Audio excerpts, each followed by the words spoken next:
Hello all, Lauren Riley here. I just wanted to tell you my discrimination story. I was, working at a call center from a utility company in Baltimore. When what happened was, there was a snowstorm last year around the same time frame, about a few weeks prior, on January 25th, I believe, somewhere around there. Anyway, we got on the bus that Friday because we knew the storm was coming. The storm had already started at that point. We finished the calls for the day. Everybody got on the bus. The bus, we got on that bus, and then there were no seatbelts on at all. Everybody was sitting around, bouncing around up and down with no way to protect themselves, in case of an accident. But I mean, what the hell, You would think, a company with the utility company, the main one in the area, would have could afford seatbelts for the bus. But obviously that wasn't the case. They cheaped out on that. So everyone's bouncing around on the bus inside of 10 inches of snow. We got to the hotel. I tried to get off the bus. The last step from the bus to the ground was quite far, and I couldn't, get off the bus without hurting myself. So obviously someone had the smart idea to actually get, a box out so that I could step down to step off the bus. It turned out Saturday morning is that when we all get back on, that the bus came late for one thing, and that I had to be somebody had to hold my arms while I walked in 30 inches of snow to get back on the bus. And then when you get to the call center area, I worked for about a whole half a day so far. Everything's fine. Not too many calls because it's not too many outages in the area. So anyway, my supervisor comes over to me and says that the company's gonna put me up in a hotel because it takes me so long to get inside and outside the building during storm hours. In other words, they were making fun of my handicap. Not making fun of saying, your handicap's costing us time and money, so we're going to put you up in a hotel for the rest of storm duty and totally screw you over.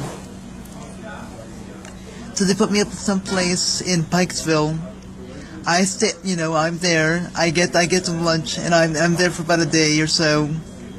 The next day, that Sunday, I get a notification in my door from the hotel itself saying that the heat is broken and that they're going to transfer everyone into different hotels in the area, different Hilton branches.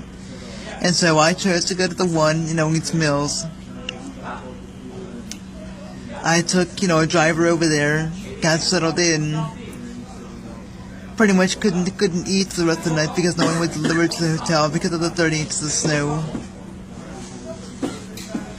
And I was pretty much trapped there for about a good 2-3 days, maybe even 4 days.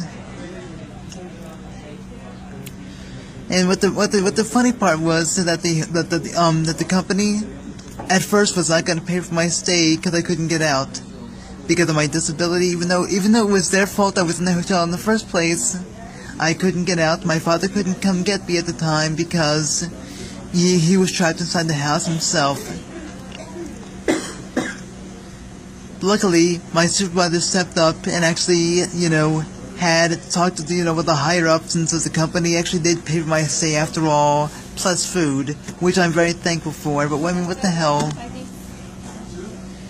If they had policies in place for handicapped people to actually, avoid storm duty altogether, this would not have happened.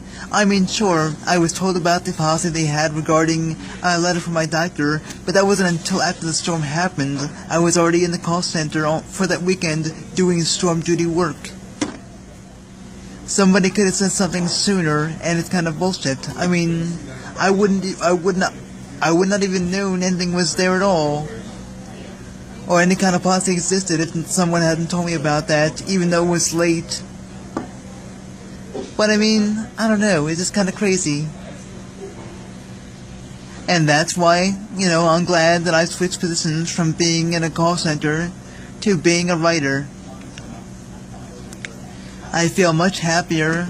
I'm not as stressed out. I'm not surrounded by negativity.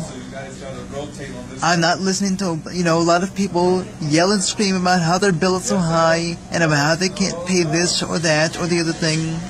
I mean, I get that sometimes financial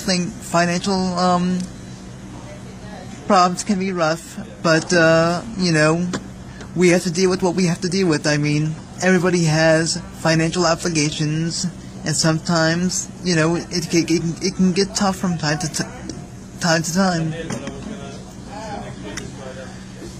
But I don't know.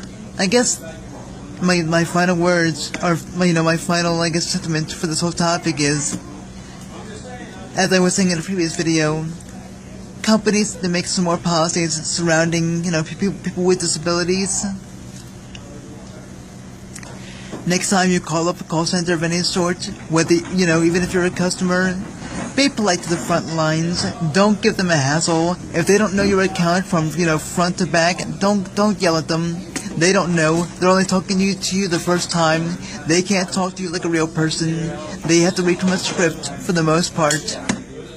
They have to say certain things and hit certain points and ask you about your balance and ask you if you want to look at it online and so forth. It's not their fault. They're trained to do that kind of stuff. That's what companies do. So just keep that in mind the next time you call up some kind of utility or call center in general, whether it be your own stuff, something about a product. I mean, they probably don't want to work there either. It's not really their fault, whatever it transpired. They can only look at limited information. They can't look at the whole thing. There are certain notes, yes, but I mean, for the most part, they probably couldn't even resolve the issue even if they tried. Some things people can do, some things other people cannot do. And basically, all the supervisor is just another call center rep with just a little bit more power, not even that much more. So I mean, the whole supervisor thing is a bunch of crap. There is no supervisor. It's just a regular person like them with just a slight bit more power than the individual you were just speaking to. Anyway, have a nice day, everyone. Enjoy the weekend. Today's pretty good in Maryland. Hopefully tomorrow's, won't be so bad either. Bye.